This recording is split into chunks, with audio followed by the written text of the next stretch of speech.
How's it going, everyone? Here with Arjun Bains, who's going to walk you through some of the pitfalls that a lot of first-time home buyers make and investors alike. And it's really about the process and understanding what blind spots are coming your way, and also knowing what the levers are to make money or not lose money. Arjun, how are you? I'm fantastic, Paul. Thanks for having me on today. Yeah, of course. Welcome. So getting into it, what are some of the things first-time buyers overlook in the process early, especially if they're going into it pretty comfortably, meaning, they don't do their research, they've got blind trust in, a third relative's realtor. What should they be looking out for? What's your process? Well, the first mistake I see a lot of first-time home buyers making is they're just generally not prepared for the process, right? And when you're not prepared to purchase a home, and these are typically the largest transactions you're going to make in your lifetime, especially being a first-time home buyer, this is probably the largest transaction you've ever made, right? So you want to go in there with the right representation. You want to be prepared. And when you are prepared, that's when you're in a position to succeed. That's when there's any issues that arise during the transaction, you know what to expect. And that's when you can really save money on, whether it's the purchase price, what you're looking out for, the opportunity cost, you're not missing out, right? So a little bit about my process and how I work with first-time home buyers is the first thing I do is I want to sit down with them in person. I want to get to know them a little bit more, get to know their goals, why they're purchasing, and what their timelines are like. From there, we have a buyer's guide. We send over the buyer's guide, and that goes through the process A to Z, all the costs associated with purchasing a home.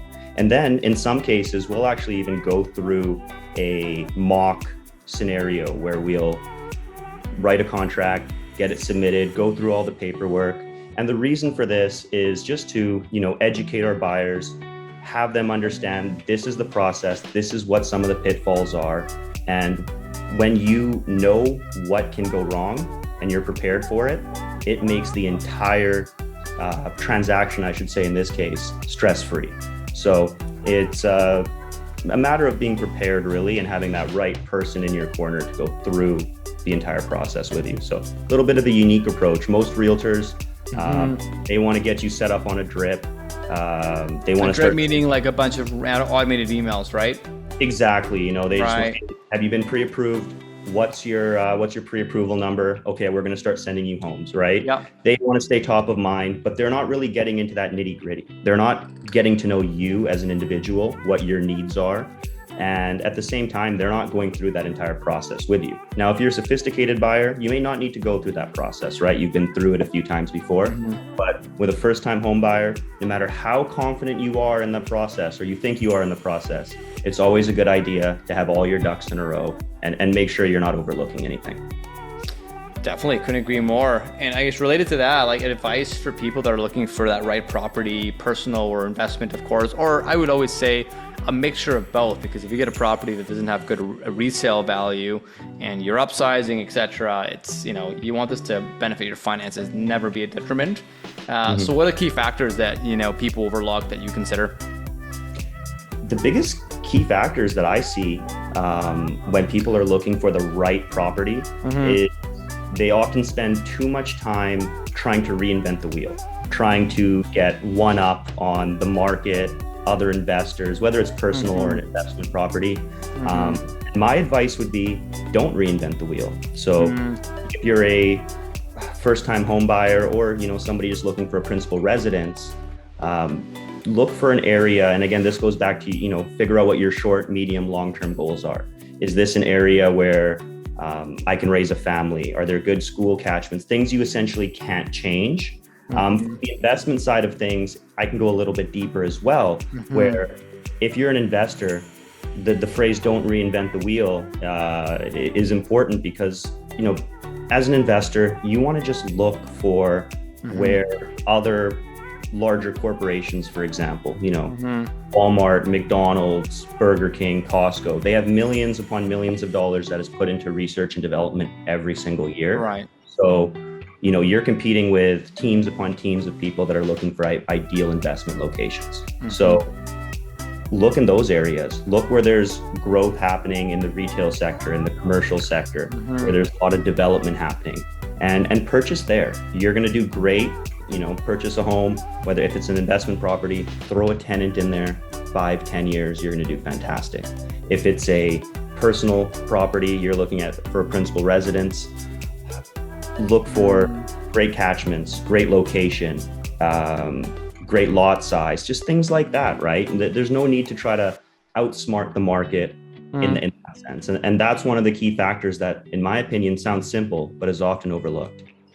Yeah, definitely. Now there's all kinds of zoning changes, right? I think single family zoning is out the window, right? So now it's all about potentially being open to a redevelopment, whether you do it yourself or someone else comes and buys you out. So I'm sure that's also now a bigger consideration, especially on the investment side.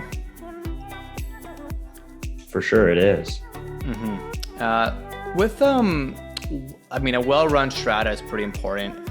Monthly fees go up and up and up, and you would expect the strata to just figure things out for you, right? But sometimes it can go sideways. So actually, how do bad run stratas go sideways? How do you pick the right one? How do you do the right research? So in my opinion, if you're buying a stratified property, this is the most important aspect upon purchasing, right? Obviously, location's important, type of unit, size of unit, all that they're important. But the strata that you purchase in is essentially you want to take a look at the overall health of the building. That's not only going to make your life a lot easier from a monetary standpoint while you're living there. You won't have as many levies coming up. You won't have as many issues to deal with on your day-to-day basis. And when it comes to selling that unit, you're going to have a quicker sale. You're going to sell for top dollar, and it'll be much, much smoother than purchasing in a strata that's not well run, right? Even if you can save a little bit money off the top. Now, what I do personally is I will not let my buyers purchase in a strata that is not well run. Now, obviously, letting your buyers, it is their decision ultimately, but I strongly recommend against it for those reasons. Something that I do personally is I actually have a small database that I've created as well as a few other realtors. And, we have an idea of what some of the best stratas to purchase in are. We know which stratas are ones to stay away from. And we actually create comprehensive lists for our buyers once we have an accepted offer that goes through the health of the strata, what to look for and what to look out for, what some of those red flags are, what some of the green flags are as well, right? So love that. Yeah. Did you have any add-on points there?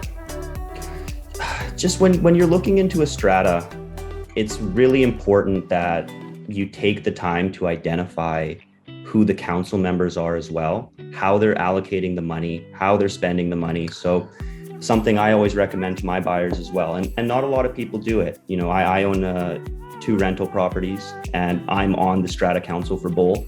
It is a little bit of a time commitment, but at the same time, you get a full understanding of what's going on in your strata, right? How it's run, how the money is being allocated. And it also just gives you an idea of how the maintenance of a building is done, right? So over time, especially if you're a first-time home buyer, I do recommend at the very least sitting in on the meetings going forward. It'll give you an idea of what to expect, right?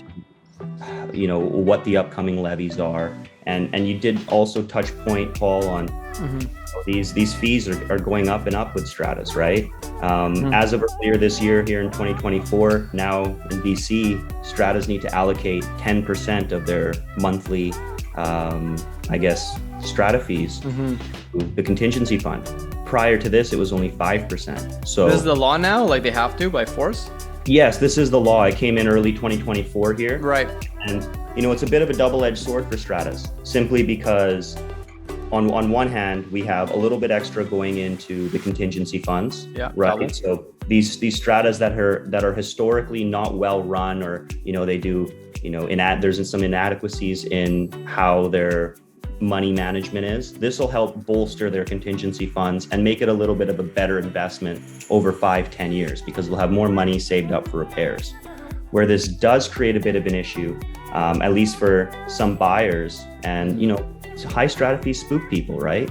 So what we're going to get a 5% bump in strata fees for a lot of stratas that are already well run. and that could scare away some buyers as well. So On a yearly basis? yes, this would be on a yearly basis as well. Right.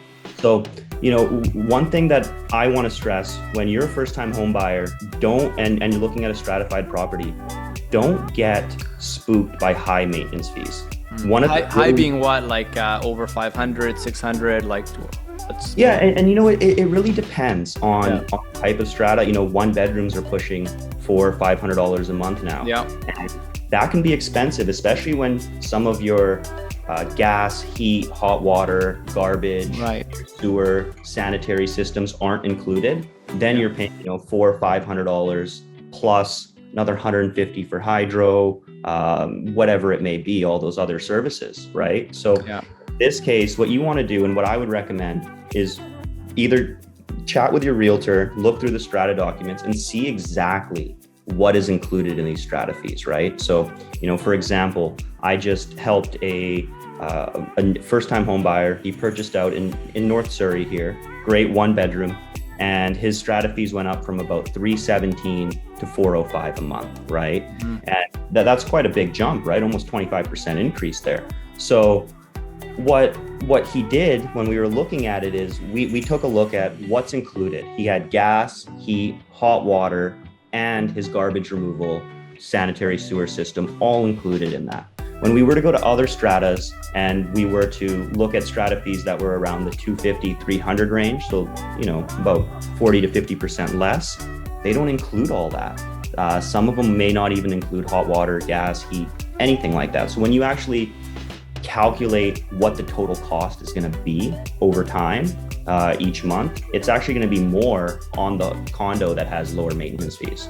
So don't let high maintenance fees scare you away. Always take a look at the full picture of what's included, how the strata's managed, things like that, because you don't want to lose out on a well-managed strata just because the fees are a little bit higher than average, as opposed to purchasing something with low fees, but then you're going to have a ton more issues that in the long run is going to cost you a ton. Makes sense. But look, and someone's under contract, they have 3 days to give their non-refundable deposit. It's a lot of things they got to do. Financing with us, they need to they're not gonna have time to comb through all the strata in minutes. That's probably where they have to rely on you, or there's some AI that can help them as well. But do you have any actual specific red flags or priorities or rules of thumb that they can at least ask the realtor and or scan themselves? Because it is a lot, right? So I'm trying to think of if they're pressed for time, what do they prioritize? Minimum things they should consider. Yeah, so that's a great question, right? And sometimes there's tons, 600-700 pages of strata documents, right? So something myself and my team do, what we do when you get an offer accepted on a property, typically before we even get that offer accepted, we have all the strata documents requested from the other realtor, and our team's already digging through that. Something that's unique to us that we provide for all of our clients is a detailed 1 to 2 page breakdown of all the need to know specifics of your purchase, right? So we'll go through everything to do with the strata plan. We go through the history of the unit, the depreciation report, the insurance considerations, everything big or small. And then what we also ask is for our buyers to do something similar. We'll also teach our buyers, especially the first-time home buyers, how to read through strata documents. And typically what we do, especially if we're constrained on short time, is we provide our clients with the strata review documents. And then we ask them to look through the documents the best they can as well, and see if there's anything that they think is an issue or they would like to chat with us about, right? Because sometimes from the realtor side of things, something that we may think is a non-issue might be something that is worth discussing on the other side with the buyers, right? So we don't want to have anything overlooked, and we like to at least collaborate with our findings in that sense, right? But overall, that's another aspect that is overlooked. A lot of realtors, they'll just shoot you over an email with all the strata documents as a buyer and say, hey, take a look through, let me know if you have any questions, and we have 3 days. So that's not a good position to be in. And that goes back to, my first point a little bit earlier in our chat is you want to be prepared. You want to know what to look for. You want to know how to read through these documents, and you want somebody in your corner that's doing the same. Yeah, well said. That's awesome. On the term, zooming out for a sec, on the topic of key trends in Vancouver, one of them, of course, being, well, trends and political influences, such as, the new tenant occupy minimum threshold period. I mean, let's combine those around positive trends of Vancouver real estate market, negative trends based off of whether it's interest rates or the government. Like, what are those things people should consider for the rest of 2024 and potentially beyond that? Well, I think the elephant in the room here is the new law that's coming in on July 18th here, where if you are selling a tenant-occupied property, prior you need to give 2 full months notice if new owners are moving in, which is still pretty long, but understandable considering the state of the market and the rental demand. But now they're trying to push that to 4 months, and this is going to send shockwaves through the real estate market, in my opinion, in a negative way, in the sense of, if you do have a property that is tenant occupied, it may not be worth selling while it's tenant occupied, simply because there's a very low amount of buyers that would like to wait 4 months to purchase a property. The real estate market can shift in 1 week, let alone 4 months, right? So when you couple that with the fact that when you have a tenant occupied property, it's very rare, Paul, to have a tenant that is paying on time, extremely considerate of showings, extremely considerate of keeping the home clean, and just general access, right? Typically, you're uprooting their entire life, so there's going to be oftentimes a little bit of hostility there. So what we recommend to all of our investor clients that have tenant occupied properties is try your best to come up with an agreement with the tenant to sign a mutual agreement to end tenancy, right?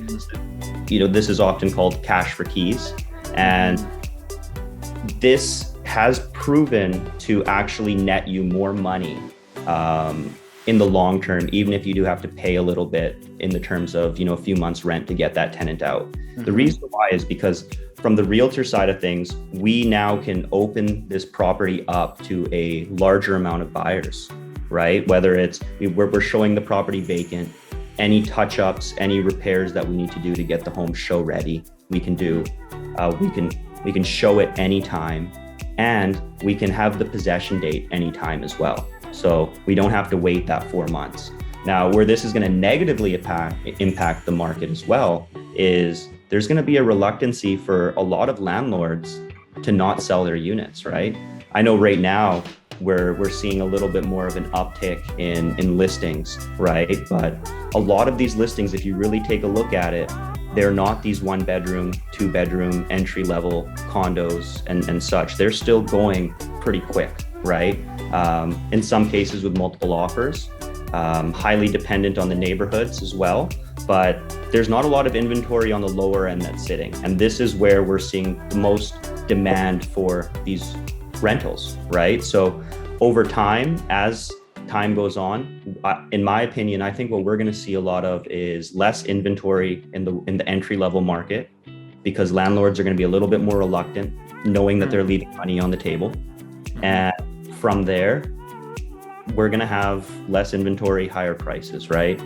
Landlords, we may see some more trying to do these unethical tactics to get their tenants out. If you're watching this and you are a seller looking to sell your home with a tenant occupied property, do not do anything unethical to get those tenants out, simply because it's not worth it. That's rent evictions, or what people usually try to do.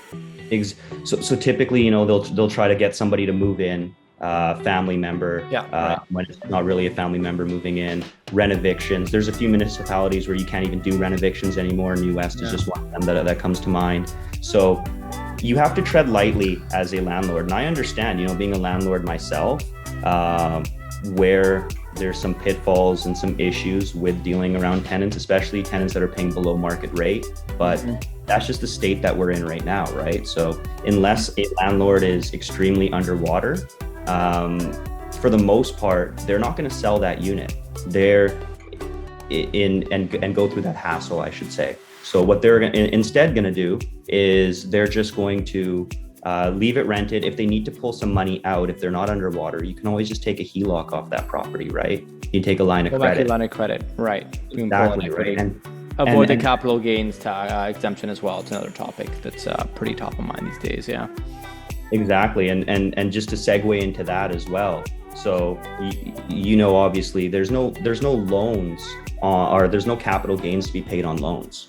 So when you have mom and pop that own their single family detached home, and that's what really this tax is going to affect the most, is a lot of these Canadians that own their principal residence have a secondary investment property that was purchased 5, 10, 15 years ago that just naturally, because of the run up we've had here over the last 10 years, they have over $250,000 worth of gains, right? So, you know, if I'm a mom and pop, I have a rental property, I'm ready to downsize or you know, into retirement, get rid of it. The incentive isn't there because of the capital gains tax I'm going to have to pay. It makes much more sense for me to just loan against the property, especially as rates are trending down, and then use that to, you know, keep my lifestyle going, whatever it may be, keep the tenant in there to subsidize those payments. And the results of all this is, Paul, less homes on the market, right? So in a city here where we're trending towards urban living, typically because of the limited land that we have here, we are landlocked. Mm-hmm. I think that this is going to be a detriment long term, right? These taxes, these government interventions, they never end up helping. They end up causing prices to go up higher. Right. Yeah, it's kind of a riddle. And so to wrap up, it's like, you know, back to the first time home buyer specifically, we've talked about the process, how to go through that really thoroughly. You really talked a lot about the angle of a well-run strata, how it's okay to buy into higher paying strata fees. A little bit of short-term pain can give you a lot of long-term gain or reduce the chances of much bigger pain based off of big sort of repairs in the future. And now we sort of wrapped up with the trend of being a tenant in a property, or eventually that first-time buyer making their property a rental, and then having the issue of trying to sell it with a tenant, especially if they end up upsizing or finding another property.